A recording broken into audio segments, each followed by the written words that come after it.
Hey guys, welcome to Wood.Work.LIFE. So you might have seen that RIDGID unboxing video I did a couple months ago. I had so many comments on that video asking me questions about the tools and, you know, which one's better than what and what's all this. So I figured I'd summarize all that in a quick top 5 favorite tools from that video. So I want to kind of give you what these tools are, what some of my impressions are, and maybe what some of the strengths and shortcomings are. This is by no means a comprehensive review, but I just wanted to quickly go over what I like about some of these tools and maybe what I don't like, and show you my 5 favorite tools from pretty awesome to essential. So let's jump right into it.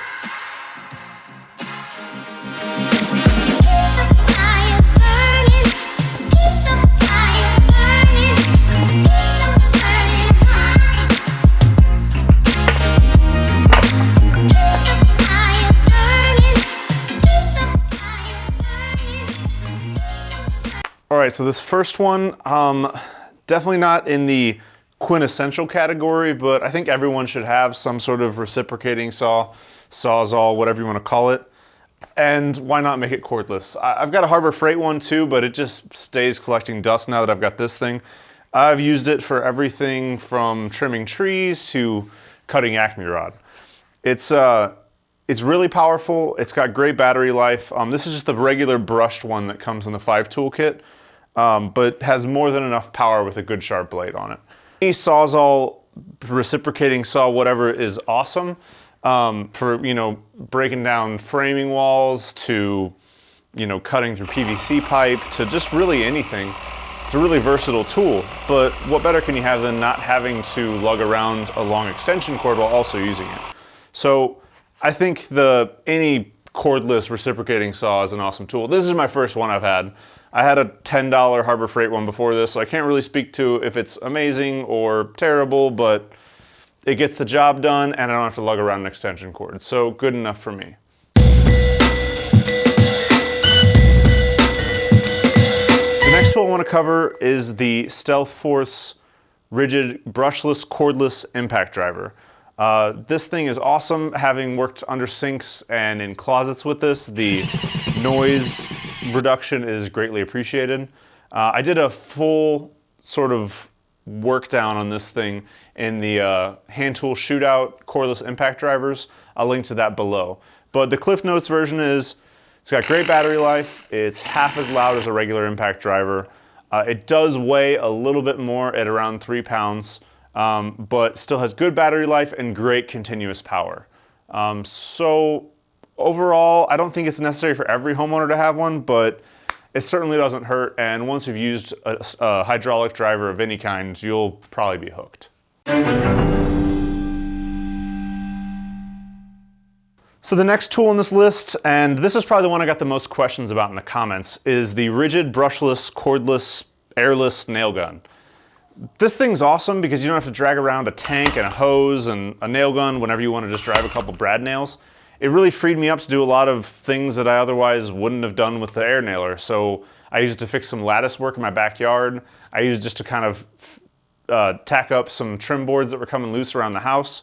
It's really easy and really takes away some of the barriers to using your air nailer, so you don't have to lug anything around. It's got great battery life. It sinks a nail perfect. It's never jammed on me, so from all those categories, it's perfect. The couple things that do make it a little bit frustrating is it's huge and heavy, so for getting into tight spaces like hitting a trim board inside a cabinet or, you know, working in a tight space, it's not perfect for that, and it can be fatiguing if you're using it for a long time. And the other thing is this overmold on the top, on the sides of the gun. It does look cool, but it mars painted surfaces. And that was kind of frustrating when I was mounting the ceiling on the Cloffice because it was marring the painted walls, and I had to then go back afterwards and repaint those spots where I left the marring from that rubber overmold. So overall, it's a really cool tool, and like I said, it's borderline quintessential. If you're a homeowner and just using an air nailer occasionally, this is more than enough. I mean, if you need to fire a million nails in a row, it'll be fatiguing and it'll probably, you know, lack on power a little bit. For just driving a couple nails, throwing up some crown molding or whatever, this thing's perfect.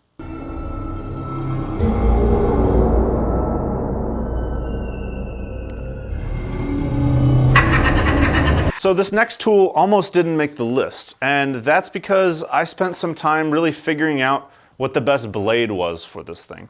So the blade that came with it out of the box, as expected, wasn't great. It did a decent enough job. You could cross cut a 2x4 with it, but most of the time when I need to use my circular saw, it's for some awkward cut or on some giant board or, you know, on plywood or things like that.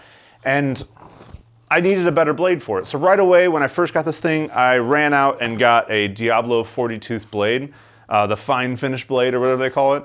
And it just doesn't quite have enough power to make a good clean cut with that. So it bogged down at the end of a cut, it would pinch the blade, it wouldn't have enough power to push through at the end. So I was like, oh man, this saw doesn't have enough power, it's, you know, this and that. All I had to do, I dumbed it down to just a simple 24 tooth rip blade, and this thing is awesome. Every time I go to the lumber yard, I pack this thing with me in case I need to break down a board to fit it inside my truck. I use it around the shop all the time. It's one of the biggest kind of unspoken benefits of this thing is it's quiet. I hate the sound of a circular saw, so that's just one more thing to resist me getting it out. This thing is super quiet. I've had no trouble since I've switched out the blade making plunge cuts, cross cuts, rip cuts with this thing. It does great. It holds a great adjustment. It's reasonably light, and with the 5 amp hour battery, it gets plenty of battery life. So I really do like this saw, and it's pretty much my primary circular saw now. I've gotten comfortable with it. As far as things I might change about it, not really much. I wish it had a little more power. Some of these dual battery solutions from Makita and things like that might do a little bit better, but I haven't put my hands on them. And as far as I can tell, this thing does great for all the tasks that I would normally do with a circular saw.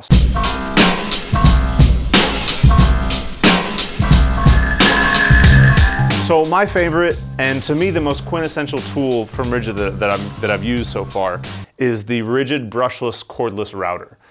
One of the best comments I got in that initial unboxing video was somebody said they had 2 of these things in their truck at all times. One with a roundover bit in it and one with a flush trim bit in it, and I was like, why would you need 2 routers all the time?